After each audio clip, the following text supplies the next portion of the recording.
Hey, survivors. Welcome to the channel. Please like and subscribe. We're going to talk about narcissism, the mindset of our narcissist, because during this devaluation stage, it's really hard to understand exactly what happened. We thought we were in a loving relationship, working towards things getting better, and or we tried to make them better and nothing seems to work. Why is it that nothing seems to work? Why were we devalued in the first place?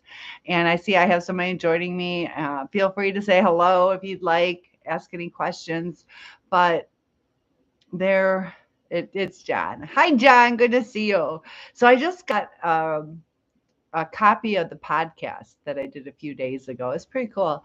I have to share it with you guys. I'm allowed to share 15 minutes of it. Then you guys can go over and watch the rest of it. But um, it really helps that you guys are commenting and liking these videos, helps spread the community, helps with the algorithms.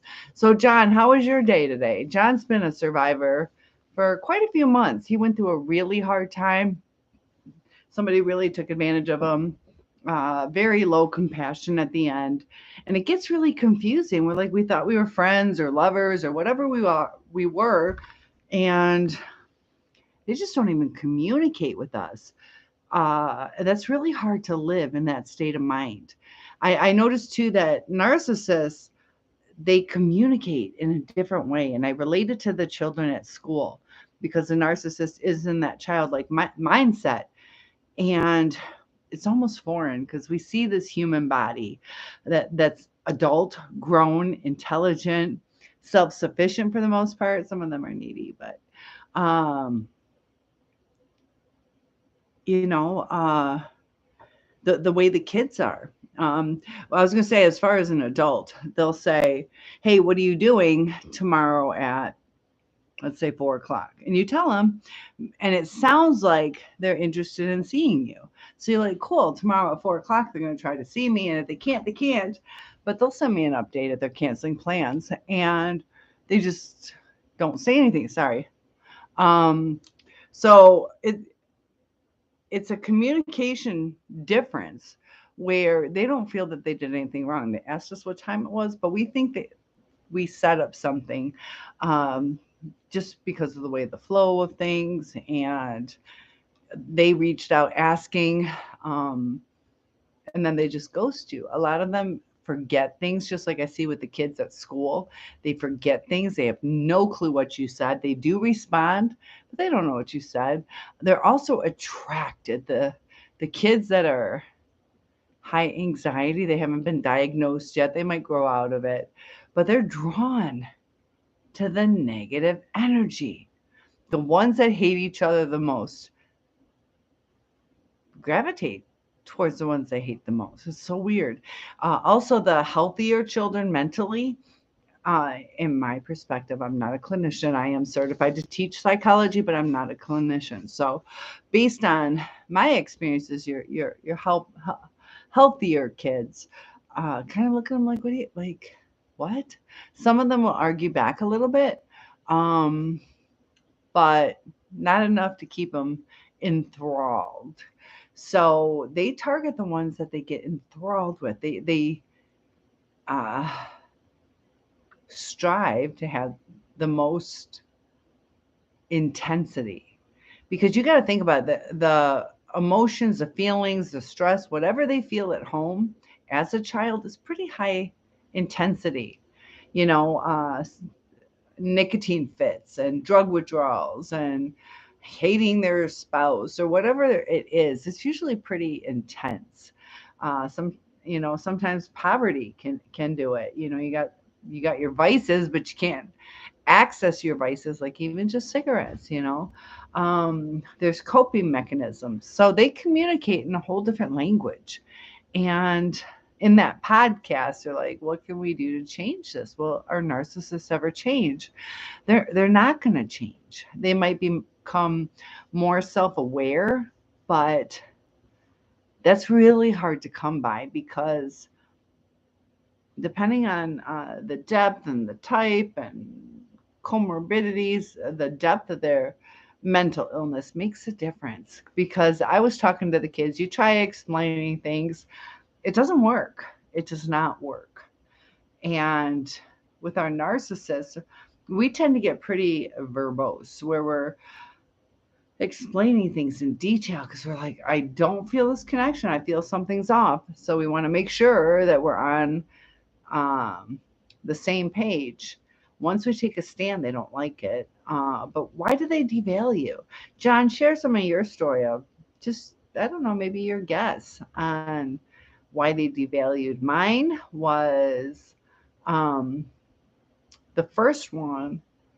I don't think he expected me to leave, and I kind of didn't want to, because that's part of this cycle of abuse. We don't want to leave. We're trauma bonded, and we feel that that's love, this intensity. It's a project. We can fix it. It's our life, and that's where it gets so devastating because we did lose a lot of our lives investing in this person. And my first one was I don't even know, maybe it was cold feet. But, cold feet after you've been engaged for a year, you have a child, you live together, 3 weeks before a wedding. I get it, people get cold feet, and I could have handled it different.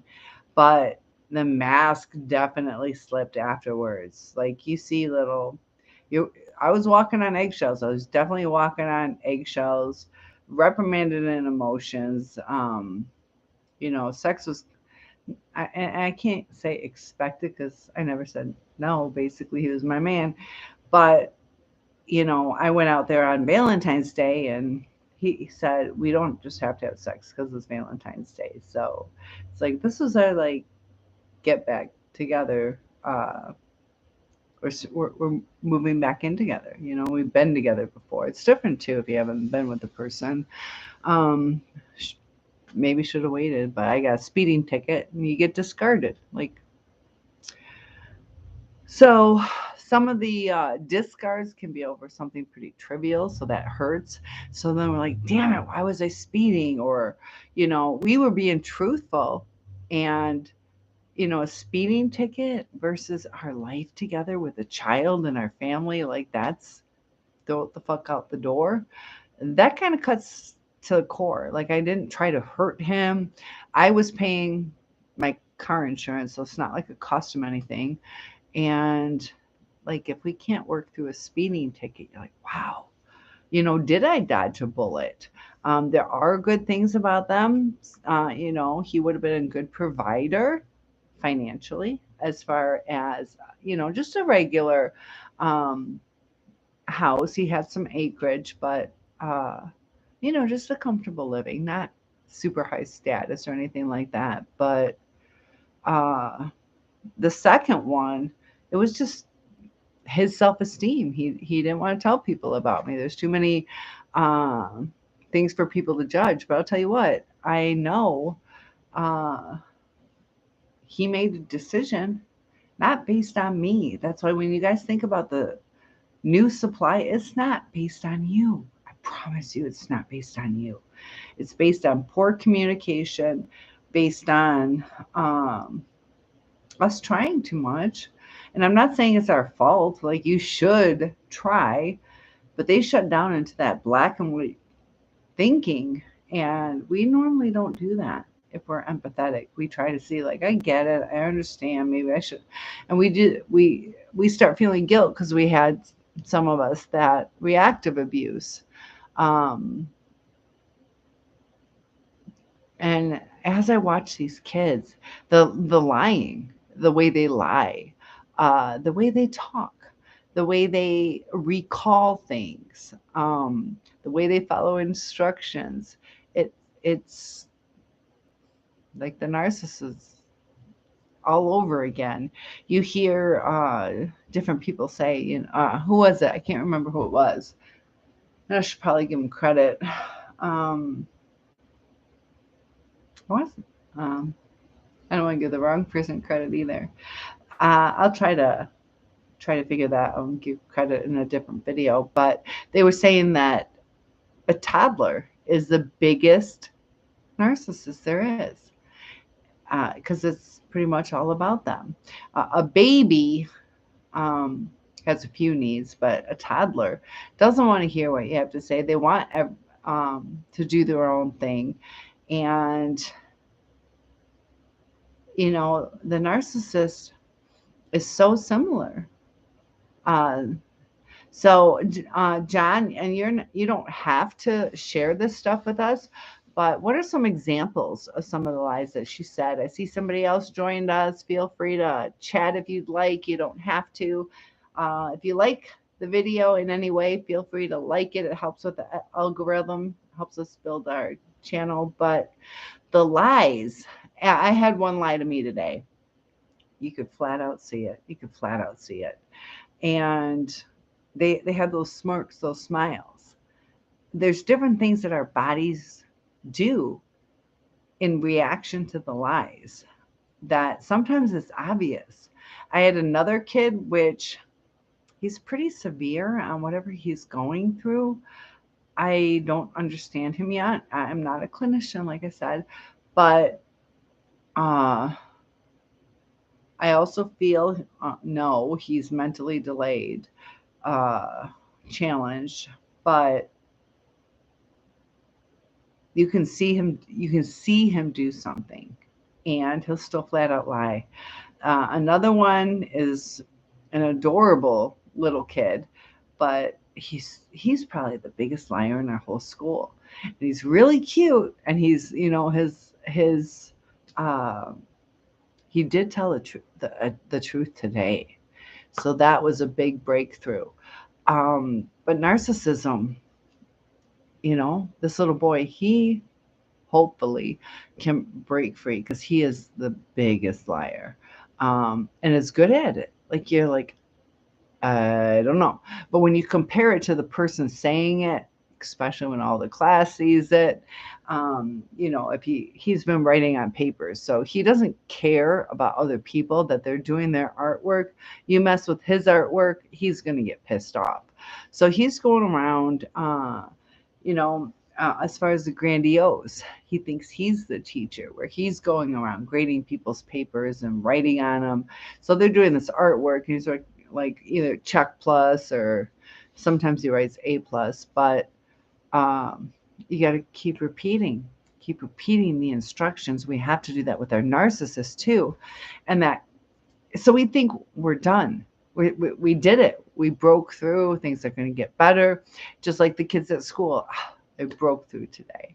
I guarantee you that boy next week, when I see him, is gonna lie. He lies so much. They don't behave. They're rule breakers. And some of the kids sometimes do follow the rules. So our narcissist sometimes hides it. And during that devaluation stage, it's almost like that cycle that a child goes through. They go through their strive for independence in their teenage years, and they break free. They're independent. They're in charge of their life. But the narcissist kind of gets stuck somewhere. That I noticed, if I say effective communication, if I'm kind of like a bitch, it works. Just like seeing those kids, that boy and girl I keep talking about. Sometimes they're like, oh, and I'll help you, and come here. And other times they are in, like, how in their face they get. It's intense. And you don't know if there's going to be fists blown. And like 2 minutes later, like, everything's fine. They have no clue that they just had a big argument.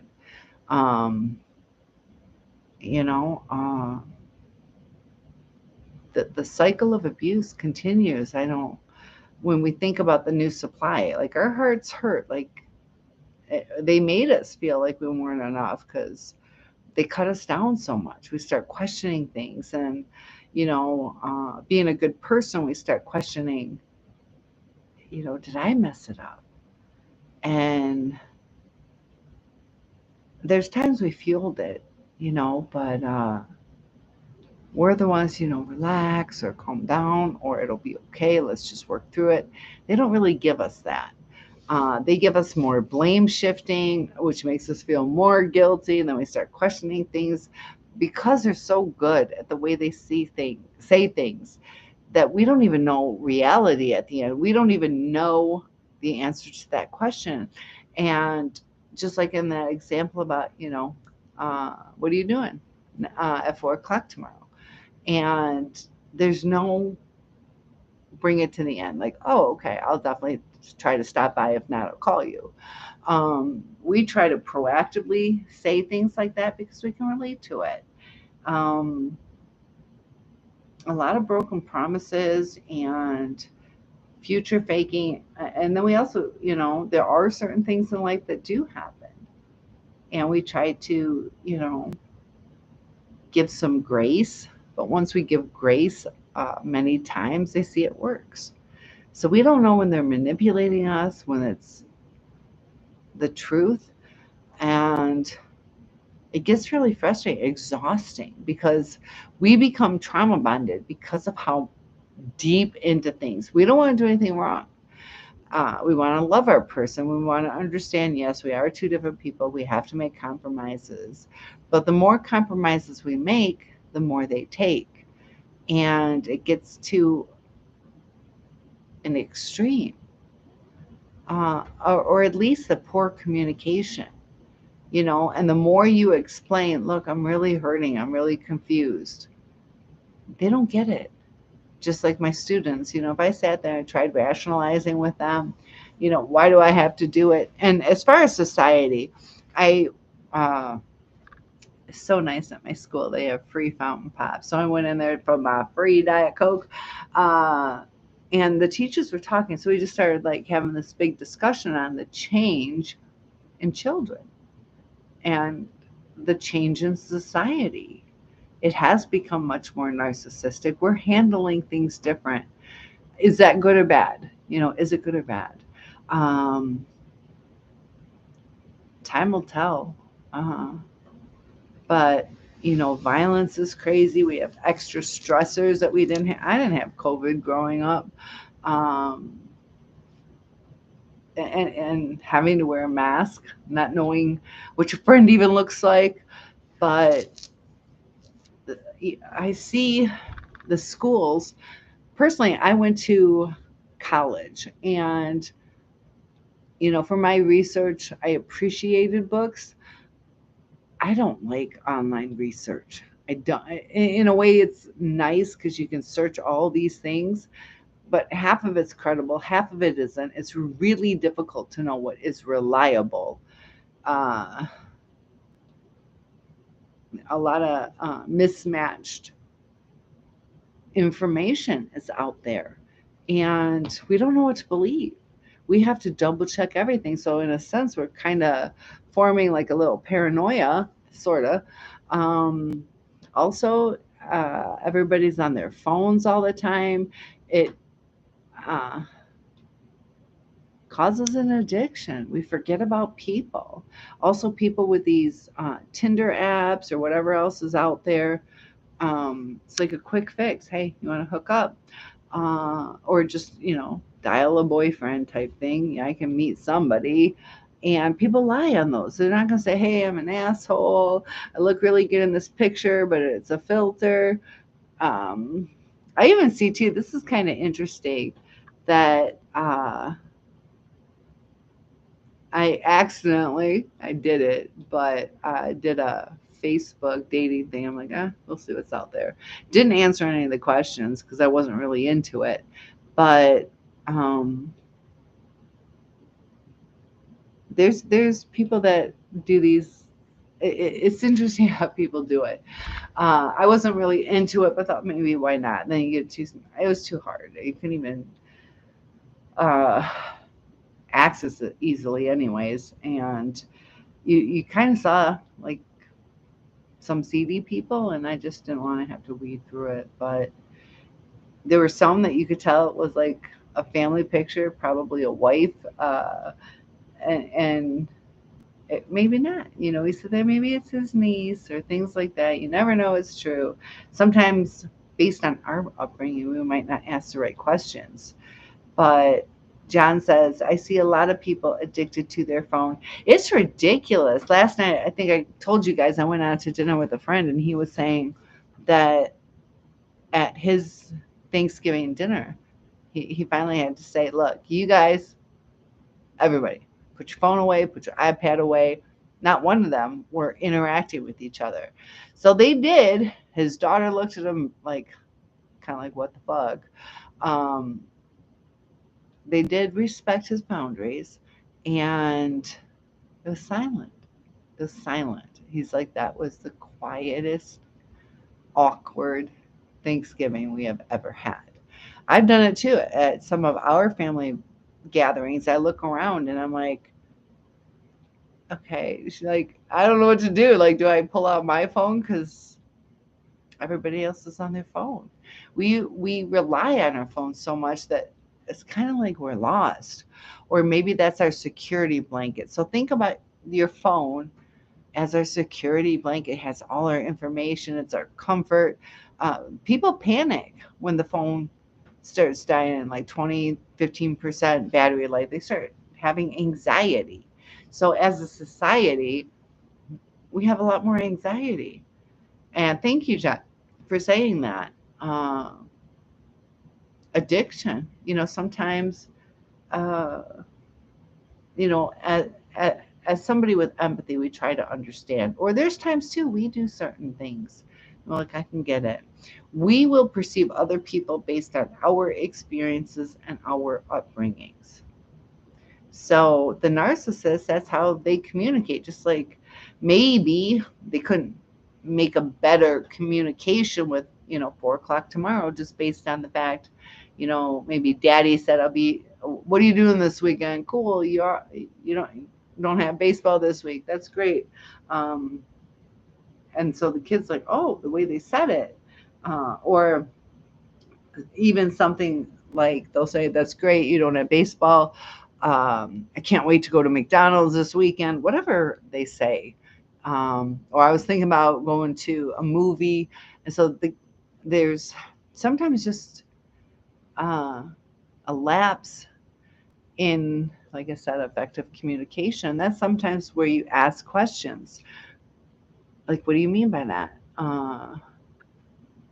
And these John, if you can tell me some of the things that your person got offended by or hurt by, what some of their triggers were, because sometimes we can't even figure them out because it's deep seated into their relationship. It could be a color, it could be a smell. Also, men and women differ. It was pretty interesting, the things I was researching today on, you know, the differences in how women process things, how women, like the emotional cheating. Women get pretty upset about that, but men tend to be more upset about the physical. So it's almost like women are upset about the emotional uh, more than they are the physical. You know,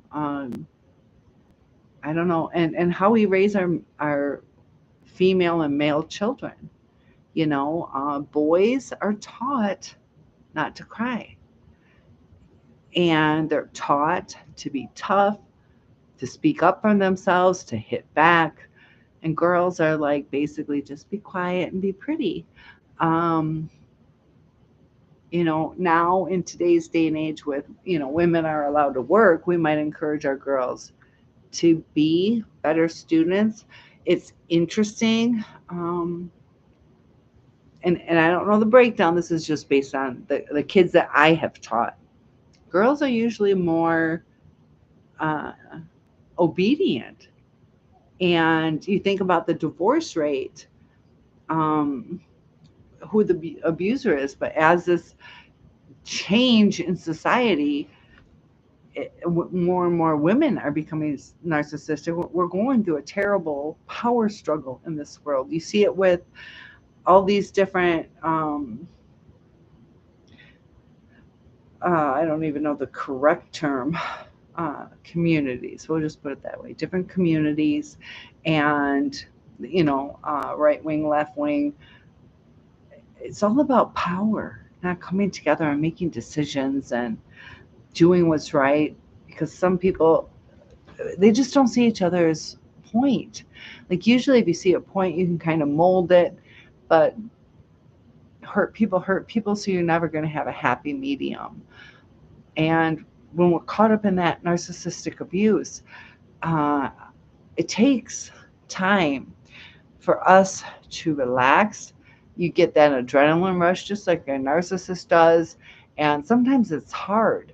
We want to be understood and validated and given a chance to speak. We're usually more apt to adapt. Um, but when things get heated, the narcissist a lot of times takes things the wrong way. We're not trying to attack them, or they attack out of nowhere. And some of the rages people have gone through, the janitor at work today, he went through check this out though, he went through a relationship.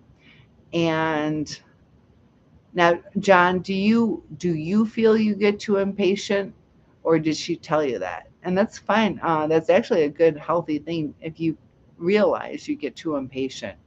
I was just wondering if she said that, because sometimes they'll project thoughts onto you, and there's times I did too. But we were like so tired of the craziness. Yeah, we don't always act the right way. So that's good if you're self-reflecting, or I'm wondering if she told you that. And sometimes too, if we communicate, you get too impatient. Um, we either have to recognize it. It's just you. We all get impatient sometimes. Yeah, yeah. Teaching kindergarten, 3 kindergarten classes today. It gets frustrating if it's over and over and over again. And we kind of get into that pattern where there are times that our narcissist tries, and we thought it was a trigger. It's just a terrible cycle. But in those types of discussions, we are caught up in a different mindset, and we have to let ourselves relax. They said it's usually like 20 minutes to fully recover from that and have a, a good communication. That's why sometimes, too, we do need to think before we speak, because words can't be taken back, actions can't be taken back. So everything we say and do really does matter. And John, can you let people know how you are feeling compared to how you felt before? And I see somebody else in the room. Feel free to join in if you'd like. I'm good at flip flopping, or you can just watch. But with I hear some like, I think it's the wind, but there's some scary things. It sounds really scary. It sounds like ghosts are going around my outside. I did something really odd last night. I never lock my chain lock. I do it if I stay at a hotel, but I've lived in this place for 3 years, and I woke up this morning. I was like, now my father recently passed away, my grandfather as well. I don't think it was a ghost, but it's kind of like, I opened my door to let my dog out, and I'm like, why is this locked? So sometimes we do things for odd reasons, and when we're tired, I don't remember doing it. Did have a little wine last night, so that might be part of it. But you know, um, we're all human. Like I said, I just went through COVID. I kind of have a COVID brain going on, a lot of brain fog. But certain actions, we get so used to doing certain things, it's almost a pattern. Where we're like, did I do this? Did I not do it? Did I brush my teeth? And then we have to like think about things. And stressors in our lives make a difference. So we have to make sure that we take care of our mental health. And John, yeah, it seems like you're doing really well and you feel very happy these days. So I've noticed you've been doing a lot of your inventions. When you were with her, what was it like with your inventions? Because oftentimes we put away the things that are important to us. And John's super, super creative with some pretty cool inventions. Also, he was really sweet, made me a birthday video that he posted to YouTube. And just to take the time to do that for someone and do the little extra effects was really kind. Um, but we had to look at the patterns in people to not be too trusting. Everything I'm seeing is, oh, I started talking about the janitor. He came home to every piece of glass in the house broken. He has like 14-foot ceilings, all any light fixtures up top. He's like, I don't know, she was throwing a softball up there or what. Um, Windows, she smashed his truck, went off on him, destroyed his truck and his house. So he has to walk between schools. There's uh, three schools, middle school, high school, and our school. Um, so she doesn't give a crap. Today is December 16th, and we had snow today, super cold in Michigan. And, you know, her story was, according to him, and we have to remember it's according to him, that she made something up in her head that she was afraid he was going to cheat on her. There's this one lady, and she said, you're probably going to cheat on me in the future. So she kind of felt uneasy about that relationship. He hadn't cheated according to him, but she felt maybe vibes. Sometimes vibes are hard to read too, because um, when people talk to you, you're like of the opposite sex, or if you guys are in different communities, that where it works, the match of the talking, um, you're like, oh, uh, huh, are they liking me or or not? Um, and sometimes we're like, that person really likes me. Like, no, they don't.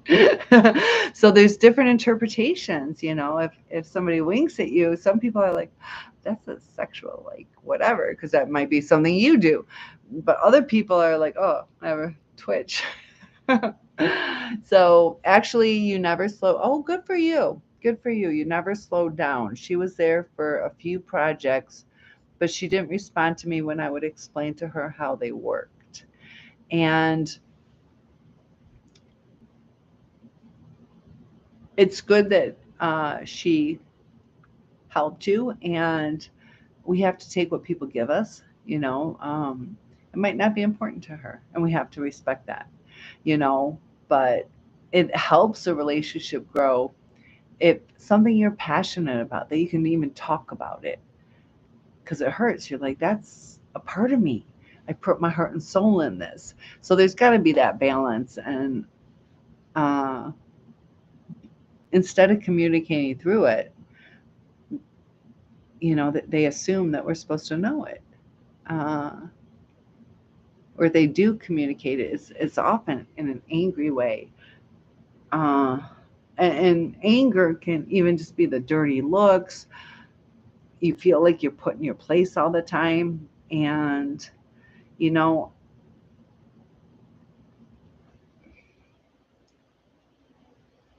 I was born in the 70s, and I see how society is changing. Our divorce rate is uh, changing too. It seems to be going down, but a lot of people stayed with each other because of COVID, that they couldn't move. In Michigan, you weren't even allowed to get a U-Haul to leave.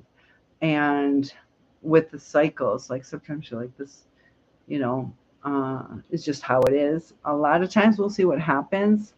A lot of divorces, guys, comment below your feelings on this, but a lot of divorces, January is the highest month for filing of divorces. They get through the holidays.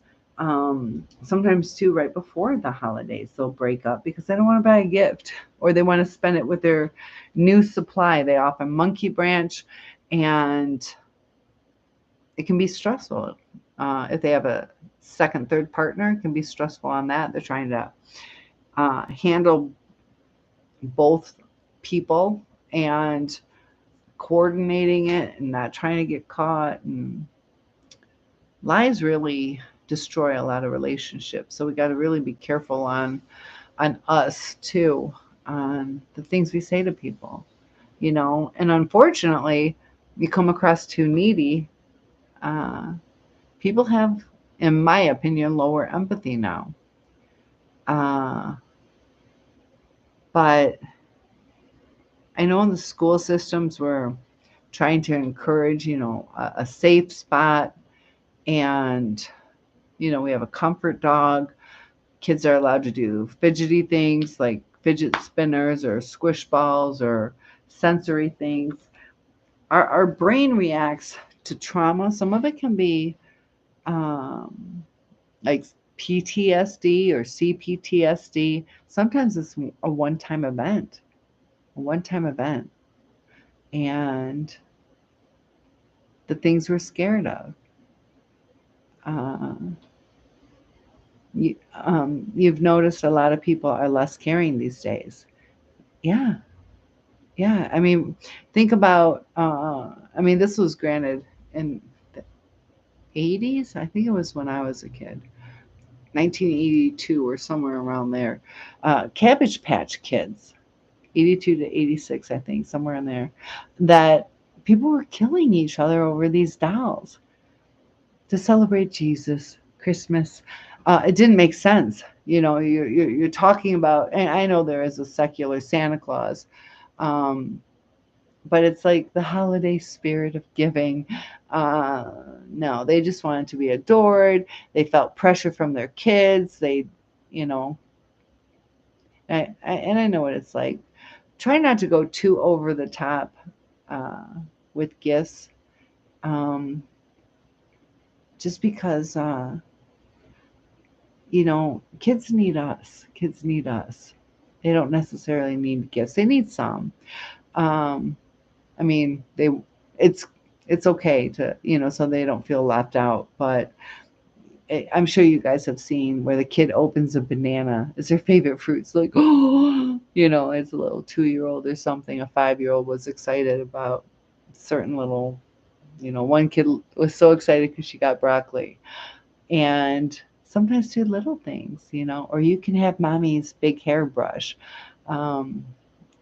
Something like that, it doesn't have to cost a lot. And they don't remember it. Do you remember your birthday gifts, Christmas gifts? There's a couple that'll stand out, but I was pretty lucky. We probably had anywhere from 15 to 20 gifts each, maybe more. But each year you remember none or one or two, and that's a lot of money. Now, I remember the one gift I didn't get because, and this is a childlike mentality, my parents were really fair. They were really fair. And I got I see my two sisters and then my brother opening those boom boxes, those big radios. I'm like, oh yeah. 1, 2, 3. Yeah, I get one. No, I got something else. I'm like, dang it. But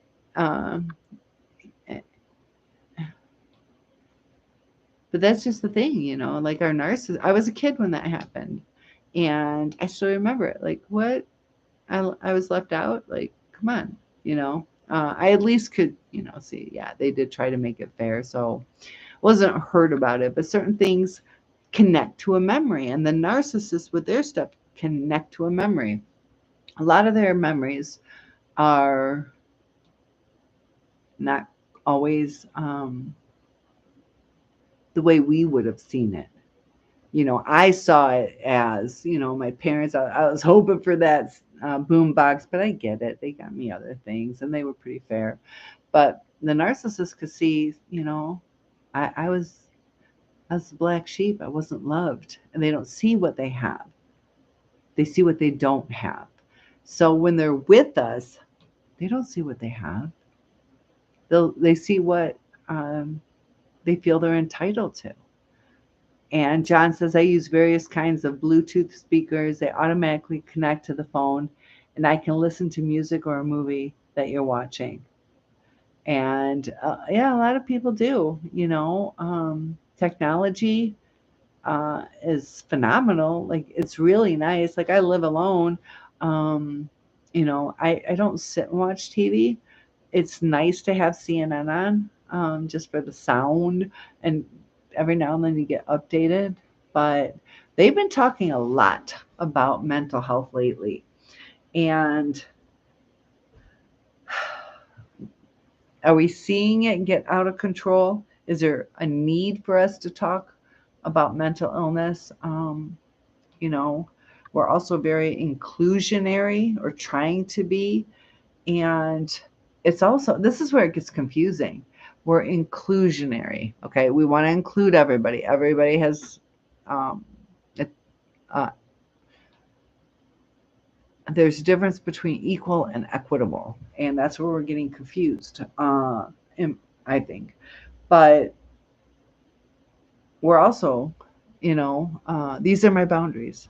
And we do need boundaries. Don't rate me. I kind of don't like it. Um, but, a certain little, you touch my pencil, I'm not going to talk to you. We're not working on the forgiveness and the rebuild, Um, but with narcissists, it's you just get to that point, you just want to throw your hands up. Uh, a few people in this area that definitely have a few mental health issues. Yeah, you can see it at the stores. Sometimes it's pretty pronounced, whether it's schizophrenia, or you can see like Tourette's and ADHD, just different things that are going on in their brain, anger management issues, just what's going on with the brain. And a lot of times, things get worse as you get older. Um, Staying busy is good in the healing process. Our narcissists, a lot of it is they just say, screw it, not thinking about it. I'm doing what I want. So we can still have our compassion and empathy, but grow forward. Um, it's good in so many ways, because we get the serotonin that we need, and it's just a lack of the feel good hormones. Depression, my friend was telling me, his friend, the janitor that I was telling you about, he was telling me that his friend had quit sugar, and he was depressed for 4 months. And then eventually he just snapped out of it. He's like, oh, I'm really good now. Um, you can be addicted to sugar. The different red, I'm not sure, is it 41? I'm not sure which red, or 5. I don't know which red dye, but there's a red dye with ADHD. It can make a difference if you remove that. The different pesticides. Our diets are different. That one teacher at lunch today was saying the diet, you know, um, we feel different after we eat certain meals. And when you have constant either malnutrition or unhealthy foods, either you become addicted to it, so you're going to have high anxiety when you can't have it, you're going to be agitated, and the devaluation is just that narcissist thriving for, like, how those two kids were. There was nothing wrong going on in the day. Nothing. They just, I mean, I don't know their home life as far as what today brought, but they gravitate towards the bitch fest. And at first they seem like friends. They purposely pick to sit next to each other, and please, can I sit next to them today? I promise we'll be good. Promise is broken. They just say it off the cuff. They don't mean what they're saying. Um, Other kids too, I've asked, can you repeat what we just discussed? And they're like, huh? you know. So sometimes we think we had a connection and they don't even know what we were talking about. It just comes in and out. So their brains are still developing. I'm not judging them, but it gives you a good standpoint to understand the attention span. Sometimes they weren't purposely trying to be manipulative, sometimes they were. And when you're in those kind of relationships, like I'm exhausted every day after school because you're like, oh, stay on task. Um, but some of us, like, I'm female and I kind of relate to a little more old fashioned, uh, where I want to do things for my husband, which I'm single, but I want to do things for my husband if I got married. And, uh, so in a sense, I'm allowing him, or however you want to say it. That's my choice. He can be the leader, make a little bit more decisions. I don't care what color car we have. I don't even care what color or kind of style it is, as long as it's safe. That's who I am. A van, there might be a couple that might say I'd prefer something different. Sometimes it's safety related, but I'm pretty easygoing. So you would think after all these, you know, years with this person, they just see it as a weakness. And that's what really hurts. I tried my best, and that was a weakness. Or they'll start taking more and more advantage. And I think that's kind of what happened with you, John, is you were kind of taken for granted. You weren't appreciated or communicated. And when you wanted to communicate, you weren't attacking her, um, but she felt attacked. Like, I feel this pressure. Um, Another thing I came across today was the fight or flight. A lot of times when people confront the person, it makes them want to run. They feel attacked because they got to stop, think, process, possibly admit, or, it gets uncomfortable. And the narcissist just wants to do what they want to do, just like the kids at school. They'll follow things for a little bit, or they'll follow things so they get a sucker. But, you know, during class, it's crazy. You're like, what are you doing? One of the kids is struggling. I don't know his full prognosis.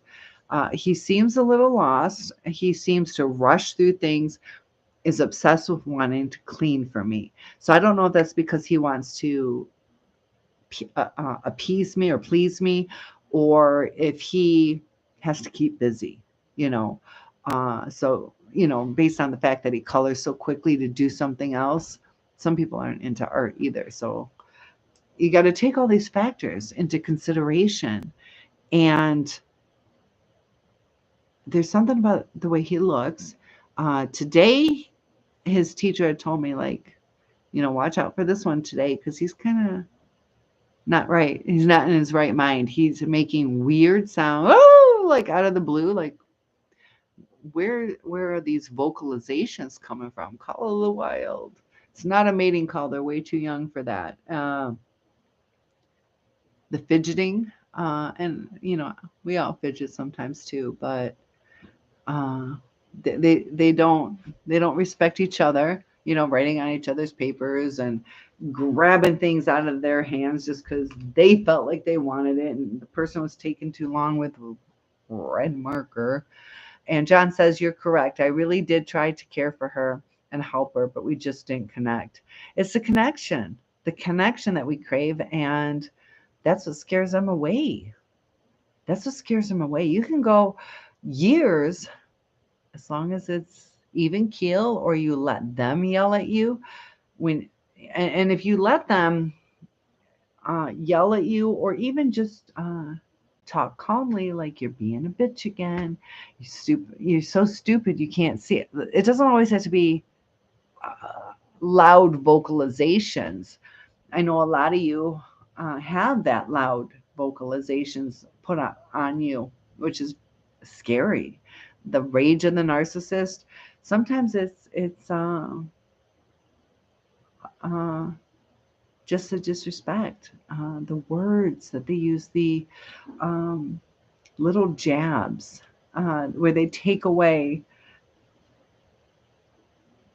in a sense, what they say to you. Because, you can say, oh, you look really nice today if you had combed your hair better. It's like, okay, so I don't look nice because my hair's not combed right. And they start making you feel subconscious, or where, I could say, well, I had bus duty today, the wind was blowing, the snow was falling. They don't want to hear it. So it's like, okay, I have no justification. I did comb my hair today. And then you start like, okay, next time I have to, oops, sorry guys. Next time I have to make sure I'm perfect because I don't want them to give me a hard time. And you just can't be yourself anymore. Um, so, John, what are some things about narcissism or mental health? And we got somebody else too. Feel free to join in. Um, I see too on Facebook. Uh, this one lady I know, it was like this terrible breakup. She called the cops on him. He's a felon on probation. Like, she's spilling the dirt. Narcissists will get their revenge. Now she's calling him hubby, and they're back together. Even the janitor, he's known that lady since he was 13, off and on, off and on. And he's probably 40 to 50. I don't know how old he is. Some people you can't tell. Um, Older, and he's either younger or I don't know if he's older. He might be. I don't know. But since they were 13, off and on, and she just destroyed his house. And this time, he said, I'm kind of over it. Kind of over it. Maybe I will like try that other chick. And it's kind of like, was there more to it? I don't know what to believe. And then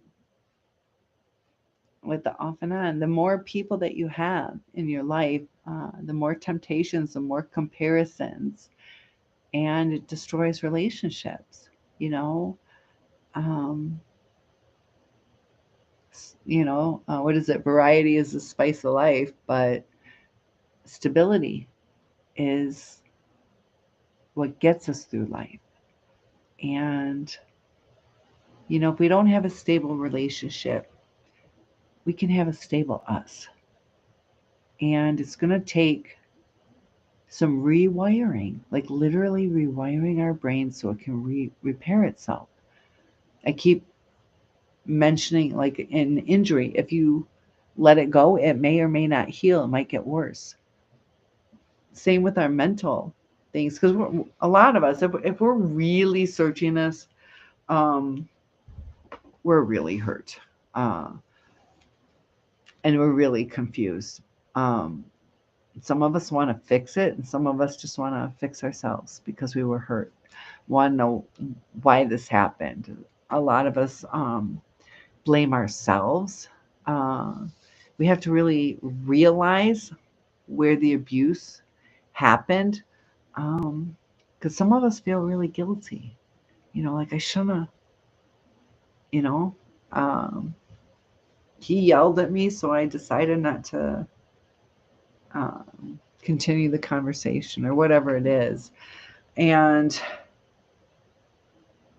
we have to redirect it. Like, we can talk, but it has to be calm. And if you can't talk calmly, we'll have to do that later. Like, we have to feel safe too. We can't just accommodate, like, go ahead.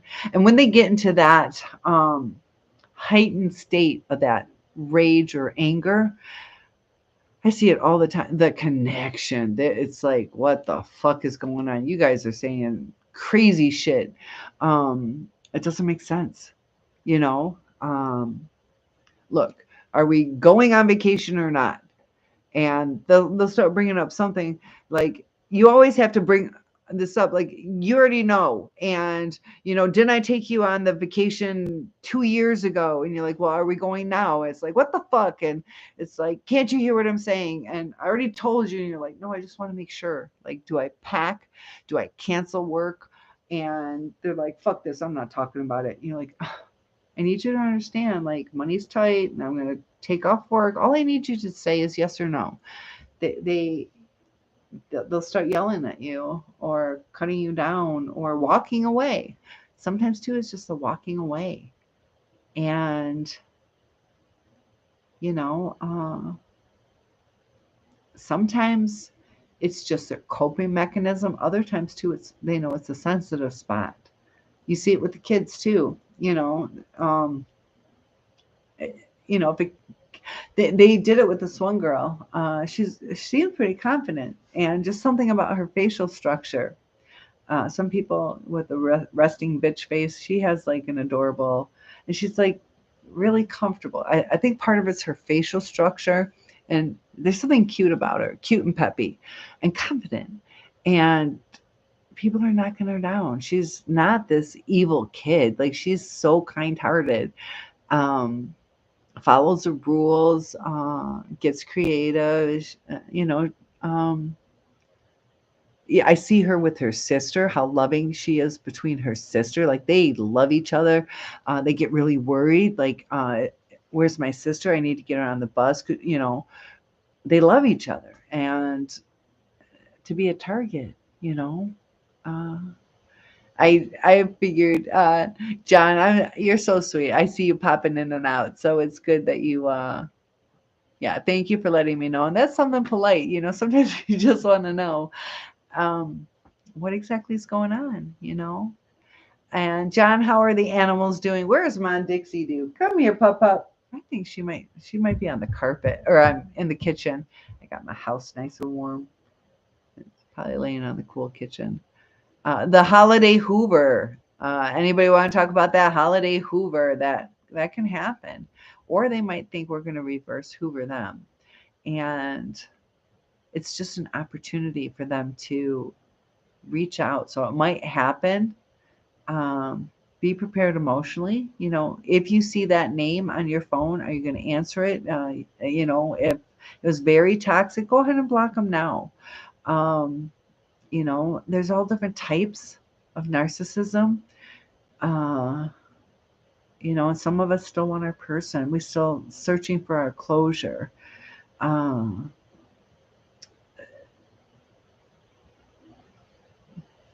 John says they are all having fun playing in their cages. Aww. I still remember, like, I don't like rodents, but rodents are kind of cool when they're in those like little balls that what do they call, gerbil wheels or something like that, or watching them run through. As long as they're caged, I don't mind them. I have held them. Um, you think that girl will not be back? Yeah, I think you're safe on her. I think you're safe on her. There are times that, yeah, it's that final discard, and you can feel at peace. It ran its course, but like John, I had mentioned something to you as far as during your healing process. Did it help at all to just, we talked about it, like it happened, and just like our vacations that we go on, a really nice cruise, or just the best weather down in Florida. I went to China, time of my life, and it was amazing. Whatever these experiences are, were amazing, but that's a vacation. That's a vacation. That's not real life. So I kind of look at a healthy way to think about our person is, the good times. That was a vacation. It was a vacation. And now it's time to get back to life. And my life is, I'm a teacher, I'm single. If I do something proactively, I at least can get possibilities of meeting, a future husband. But unless I get out there, like tonight, nobody's coming to my door. Hey, I don't know you. You want to talk? We have to meet people. And sometimes too, just practice, say hi to the gas station attendant. It's going to make their day. Compliment somebody, talk to people. Um, just recognize what's so beautiful out in this world. I did some kayaking this summer for the first time with a really good friend of mine, but getting lost in nature, going on adventures. I had a comfort because she knew where we were going. It was a state away from me, a really big river, but um, so sometimes we have to protect ourselves, have somebody to let us know, this is a cool place to go or this isn't, but I'll be by your side. And it's hard for me. Uh, I can go shopping alone, but as far as a movie, like I'm not going to go to a movie theater and watch a movie. I'll watch it alone on my TV. But we have to figure out what's important to us. If meeting people, maybe think of what your religion is, maybe go to church, sometimes it hurts going to church, or synagogue, whatever you guys go to. But I know for me, religiously, sometimes you're like, the service I went to, I took my dad, because he's very religious and he has his leg amputated. He's finally doing better, and I'm like, this poor guy hasn't been out of the house, and that's important to him. So I took him, but it hits hard. You're like, God will always be there, this and that, and just asking you shall receive, and it cuts like a knife when you're going through that stuff. You're like, I asked 8,000 times. And it says, asking you shall receive doesn't, it means you'll receive an answer. And, sometimes the answer isn't always yes. Like looking back at some of the people, I was like, please let me be with them. I promise. Yeah. And some of them were kind of nice that they didn't end up. Because I told you in a different video that one of my exes is my 10th grade boyfriend. We weren't like a couple, but we went out a couple times. He ended up being a terrible coke addict. I ran into him in Chicago years later at a bar. And um, strung out on cocaine. He was slam dancing and fell and gained a bunch of weight. He broke up with me because he thought I would gain a bunch of weight. I actually lost weight, and he's like, "Oh my God, you're beautiful." And for him to say that, compared to he was dating or married to a 17 magazine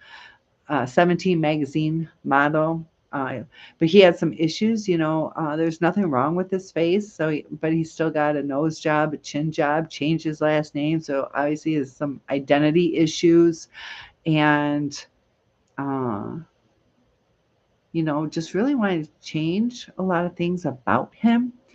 But he changed the outside stuff, and not the inside stuff. As he changed the outside stuff, the name, facial features, that's the outside stuff. But the inside stuff is somebody who's addicted to drugs, um, uh, and he murdered his girlfriend, like bludgeoned her, and that could have been me. It could have been me. So I just thought about that. He murdered his girlfriend. So um, it must have been divorce too. I never even thought of that till now. But I prayed, please. So sometimes if you don't get your answer, be happy. Sometimes we don't know what's meant for us. And some of you aren't religious, but I do want everybody to think about, comment below on the energy that I'm really starting to realize what this energy is about. I don't normally check my messages, but my mom's in the hospital. Um, So she seems to be doing better. Oh my goodness. That's usually sisters when I get that many. Um, okay, it looks okay. That scares me when it goes off that many times. I talked to her a little while ago. She does seem stable, and that's always good. It's really nice. Like my mom, when my dad was dying, she um, was there like 24/7. My grandpa, when my grandmother was dying by her side, they were married 78 years or something like that. And let's go roller skiing. Yeah, that would be fun. John just said, let's go roller skiing. I would love to. He's created this like bodysuit where I just picture it like that would be fun. I don't know about face first downhill. I can use my ski invention and test them out. We should have like a convention. Help me grow this channel. Hit that like button for the analogs, the notification to know when these videos are released, or when we're going live. But yeah, hopefully in the future, uh, we can all do something. Yeah, something silly. It's good to be silly, you know. It does feel good. Like if you guys had a good childhood, um, it feels good to be a child again. But I'm sorry, guys, I don't know what's going on. It feels good to be a kid again. But for the narcissist, you know, um, maybe when they were free from the abuse, it felt good. But, you know, they probably felt abandoned or never good enough, um, put in their place. So when we try to say, hey, you can't cross these boundaries, uh, and the sexual entitlement, be careful on that. Um, there's a lot of STDs, STIs out there, sexually transmitted infections or diseases, and you know, they won't think about your sexual health. They don't think about your mental health or your needs. And sometimes, you know, uh, even when you straight out say, for my sexual health, I just have to know. And then we think, we know people lie, and we're like, look, if you're not going to tell me the truth, at least wear a condom, things like that. And you say exactly, like, this is my body, my health, and they don't care about those things. You know, it's about what they want and manipulating, and the low self esteem. Like, you're not going to like me if I tell you the truth. And uh, as, if they're seeing somebody else or not. They had something on Sister Wives. One said, if that is not the poster for monogamy, um, it's the one's divorcing, one's bossy, they don't get along. Uh, all four of the ladies have houses, but the man, he doesn't have a break. He just goes house to house to house. And it was 27 in the families with the kids. So you got four wives with all the kids. And the thing I watched was somewhere around 27. He does have several children by these four women, and they pretty much, nobody likes him. You would think, lucky guy, he's got all these people who really like him. And, you know, um, needs aren't getting met. And if you think about it too, is his needs really getting met? Um, because he keeps adding on. Eventually, they might stop. I don't know. But now that he's down to three, is he going to need more? Uh, I'm not sure if that show is still aired, but probably the fame. It can cause stress, which will tear at the relationships. But what's going to be more important? The fame. Uh, they probably get an adrenaline rush. So now he's wanting control more. Uh, People are real interesting. And the things that offend them, sometimes it's meant. And I gave an example too, where when I grew up, you're supposed to have a small butt. And I'm real thin, but some people like my butt. Now it's a little, you want more of a butt. And sometimes if you compliment me, it's like I got to remember, like, this is a compliment. I don't want to hear it because that's not what I want. But the people who are closest to you should know um, what hurts you and what doesn't. Like I'm stable enough, but you know, sometimes people are like, why are they mad at me? I gave the example of my sister. My grandpa used to call my sister gorgeous. Like, why is she? Like, there's three sisters, and she's the gorgeous one. She was the youngest, very pretty, but she thought that meant handsome, so she hated my grandpa.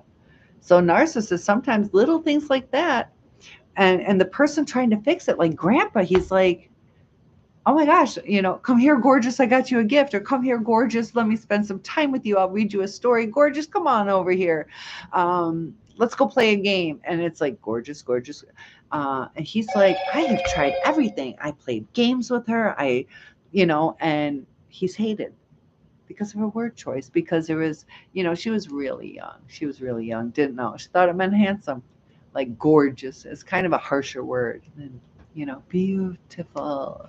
um, so little barriers like that, uh, like she wanted nothing to do with them over a word. She took offense to it, probably because she had two older sisters. If she only grew up with my brother, hearing handsome and gorgeous, maybe she thought that was okay. Sometimes birth order makes a difference. So relationships are real interesting. And John, yeah, make me a roller skiing set. So, guys, thanks so much for joining. John, I know your phone's in and out. I'll set something up, weather depending, and how my mother's feeling. If I'm going to go visit her, I will do another podcast probably tomorrow, or live stream. Thinking about that podcast, I got to get a way to figure out how to edit it, because I can do 15 minutes. Oh, yeah, this is mommy stuff, so I'm going to have to let you guys go. Um, Take care, comment below, and I will see you in the next live stream. Have a good night. Awesome. John, thanks so much for being such a loyal subscriber. So good to see you. I'll see you soon, my friend.